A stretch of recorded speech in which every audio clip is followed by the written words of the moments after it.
नमस्कार दोस्तों, स्वागत है आपका हमारे हर्बल वेलनेस शो में।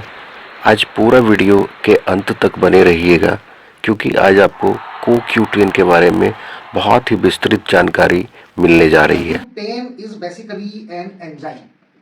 एक एंजाइम है जो फेट सॉल्युबल मॉलिक्यूल है और ये जैसे कीड़ा होता है, विटामिन के, विटामिन ई, विटामिन डी और विटामिन ए, के ई ये फेट सॉल्युबल विटामिन होते हैं। इन्हीं की तरह ये भी फेट सॉल्युबल एक बट ये प्रोटीन है। ये प्रोटीन है। This is not vitamin, this is a protein. This is a protein. This is enzyme, right? Coenzyme. तो जो एंजाइम्स होते हैं वो प्रोटीन्स होते हैं। ओके, मतलब प्रोटीन्स एंजाइम होते हैं। Not all proteins are enzyme, but all enzymes are protein. तो इसमें ओके, इंपॉर्टेंट बात ये है कि ये फेट सॉल्युबल जो है मॉलिक्यूल है, ये एक पावरफुल एंटीऑक्सीडेंट भी है, ये फ्री रेडिकल स्कैवेंजर है और बॉडी में इसकी रिक्वायरमेंट सबसे ज्यादा है। इसको 95% बॉडी की जो ऊर्जा है, जो एटीपी जनरेशन है, वो it is because of CoQ10 enzyme. अगर हम CoQ10 को डिवाइड करें, Q जो है इसको क्विनोन, अगर Co is the coenzyme, basically coenzyme, ये एंजाइम की हेल्प करता है in mediating a chemical reaction. Enzymes are catalyst. Enzyme जो है वो हमारी बॉडी के जो केमिकल रिएक्शंस हैं, है ना, कुछ क्रियाएं हैं जिनको कैरी आउट करने की जरूरत होती है, उनके मीडिएटर्स हैं। एजेंट के एजेंट। और ये CoQ10 जो है वो एंजाइम्स का एंजाइम है, यानी को एंजाइम है उसका। ठीक है, तो एक तो जैसे आपने बताया कि 95% एटीपी जनरेशन जो है दैट इज डिपेंडेंट ऑन को एंजाइम Q10।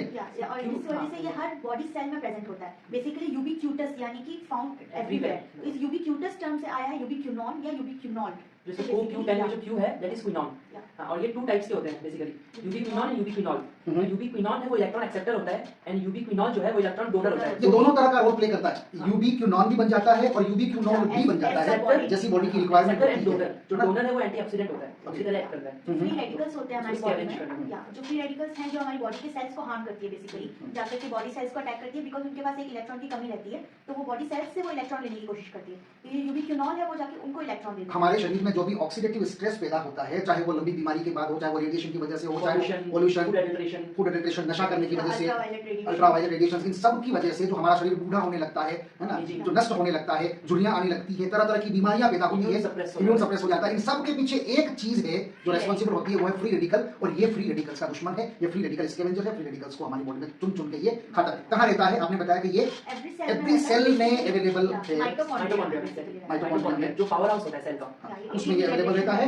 अच्छा, ये बेसिकली मैं आपको बता दूं, आप सोच रहे होंगे कि किन कंडीशंस में इसको यूज किया जाना चाहिए, तो मैं आपको 4 चीजें बता देता हूं। सबसे पहला ब्रेन, दूसरा हार्ट, तीसरा लंग्स, चौथा लीवर और एक जो है बोनस में बता देता हूं दैट इज किडनी। ये 5 चीजें नोट कर लो जो CoQ10 के लिए, है ना, उनको इस्तेमाल करना। इनका एक्शन हमेशा एक्टिव रहता है। हमारी बॉडी का एटीपी की अगर बात करें तो 20% जो है वो ब्रेन यूज करता है। जितनी ऊर्जा हमारी बॉडी पैदा करती है उसका 20% खाली ब्रेन यूज कर देता है। तो ब्रेन को सबसे ज्यादा यूबिक्विनॉल की जरूरत होती है, CoQ10 की जरूरत होती है। दूसरा नॉन स्टॉप काम करने वाला ऑर्गन है that is heart. Heart continuously काम करता है, उसको भी सबसे ज्यादा एटीपी की जरूरत पड़ती है, ऊर्जा की जरूरत पड़ती है। इसके लिए भी CoQ10, जो भी हार्ट कंडीशंस होते हैं, कंजेस्टिव हार्ट फेलियर या एट्रियल फिब्रिलेशन, इन सब कंडीशंस में, या ब्रेन की बात करें, मायोकार्डियल इंफार्क्शन, एथेरोस्क्लेरोसिस हुआ, है ना, ब्रेन से रिलेटेड अगर एज रिलेटेड डिजनरेशन देखें तो पार्किंसंस या डिमेंशिया, है ना, याददाश्त की कमी, भूलने की बीमारी वगैरह, इन सब में, है ना, स्ट्रेस में भी, इन सब में भी हेल्पफुल होता है। एक बात मैं ऐड करना चाहूंगा कि ये लाइफ टाइम नहीं बनता है हमारी बॉडी में। CoQ10 जो है सर्टेन एज लिमिट होती है इसकी, 25 to 30 इयर्स। उस एज में ये डिप्लीशन स्टार्ट हो जाता है इसका। डॉक्टर मेंटल एंड हार्ग्रीव्स ने एक स्टडी की 2019 में। हां,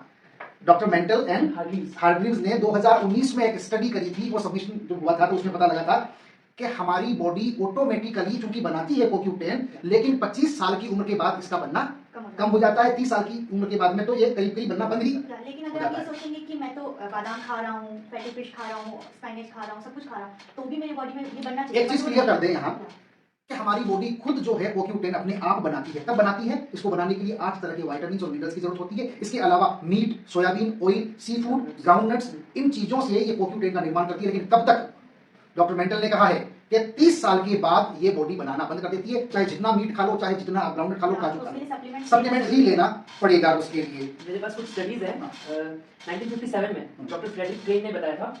उन्होंने एक्चुअली इस चीज को डिस्कवर किया था एक काऊ के हार्ट में। उन्होंने इस काऊ के हार्ट में माइटोकॉन्ड्रिया में उनको ये CoQ10 सबसे पहले एंड 1958 की स्टडी है, मरक आपने कंपनी का नाम सुना होगा, मेडिकल कंपनी। उसके डॉक्टर कार्ल फॉल्कर्स और इनकी टीम ने हाँ। इस CoQ10 का केमिकल स्ट्रक्चर जो है लेबोरेटरी वो में तैयार तैयार किया किया था। था। ओके। जापान में हम लाइक 1970s हाँ, study, हाँ। जापान ने इस चीज का प्रिसाइज टेक्निक इस चीज को कैसे यूज करना है क्लिनिकली वो इन्होंने इसको सिखा अच्छा, हम इस टॉपिक पे जितनी भी बातें कर रहे हैं वो सब साइंटिफिक जो रिसर्च है, जो स्टडी सबमिट हुई है, उनके बेस पे हम बात कर रहे हैं और आपको ये बताने की कोशिश कर रहे हैं कि CoQ10 हमारी बॉडी में कितना इंपॉर्टेंट रोल प्ले करता है और बॉडी के लिए क्यों जरूरी है। वैसे तो ये वैसे एस्टेब्लिश हो गया है, 95% एनर्जी प्रोडक्शन का काम सिर्फ और सिर्फ जो है CoQ10 के हिस्से में आता है, चाहे वो पलके झपकाना हो, चाहे वो बोलना हो, चलना हो, मसल्स का काम करना हो, खाना हो, पेरिस्टाल्सिस हो, पचाना हो, चाहे वो सुसु करना हो, पोटी करना हो, इन सब में इन सब में एनर्जी की जरूरत पड़ती है। सो बिना एनर्जी के तो आपकी बॉडी जो है वो कुछ काम नहीं कर पाती है। तो ये तो एक बड़ी बात है कि 95% एटीपी जनरेशन में CoQ10 हेल्प करता है। एक और स्टडी है हाँ। जो इटली में हुई थी, हाँ। हार्ट ट्रांसप्लांट की स्टडी थी जिसमें 2600 और न्यूयॉर्क वाली स्टडी हुई। ये न्यूयॉर्क की स्टडी अलग है। ओके, This is जो 12 पेशेंट्स में हुई थी, that was recent study. Study Okay, हाँ। दिस इटली बेस्ड स्टडी हाँ। इन व्हिच 2644 पेशेंट्स जिनको हार्ट ट्रांसप्लांट की जरूरत थी उसमें 80% तक पेशेंट्स है वो रिकवर हो गए थे CoQ10 देने से। CoQ10 के एडमिनिस्ट्रेशन से। ओके, हार्ट ट्रांसप्लांट तो बहुत Expensive एक्सपेंसिव treatment है। हार्ट ट्रांसप्लांट तकरीबन 2 करोड़ के आसपास जो है उस पे खर्च आता है। इट्स अ बिग सर्जरी और इस सर्जरी में 2644 पेशेंट के ऊपर खाली CoQ10 एडमिनिस्टर किया गया था, जिसकी वजह से उनकी बाईपास तो अवॉइड हो गया। हार्ट ट्रांसप्लांट जो है वो भी और उसी स्टडी के बाद जो है अच्छा। CoQ10 को मिरेकल मॉलिक्यूल्स के नाम से अच्छा, जाना तब से इसको मिरेकल मॉलिक्यूल के नाम से जाना जाता है। मैं बता चुका हूं कि डायबिटीज में ये बड़ी हेल्प करता है, हार्ट डिजीज में बड़ी हेल्प करता है, माइग्रेन में बड़ी हेल्प इसे मिल जाती है, न्यूरोडिजनरेटिव डिजीज जो है उसमें बड़ी इसकी हेल्प होती अगर है। आप इसको कर्क्यूमिन के साथ लें हाँ, इसे आप नोट कर सकते हैं अगर चाहे तो। कर्क्यूमिन के साथ आप ले सकते हैं। जब आप माइग्रेन के पेशेंट को आप देते हैं तो बड़ा अच्छा इसका रिजल्ट मिलता है। डायबिटीज, डायबिटीज के लिए फैटी एसिड के साथ दे सकते हैं। फैटी एसिड का मतलब स्पाइरुलिना हो गया, सीबकथॉर्न हो गया, हाँ, 369 जिसमें 70 उसमें होता है। और ये स्टडी मैं आपको बता दूं ये भगवान ने कहा है। हाँ, तो जब भगवान ने स्वयं कहा है तो फिर तो इस बात को मानना ही पड़ेगा। भगवान डॉक्टर भगवान एंड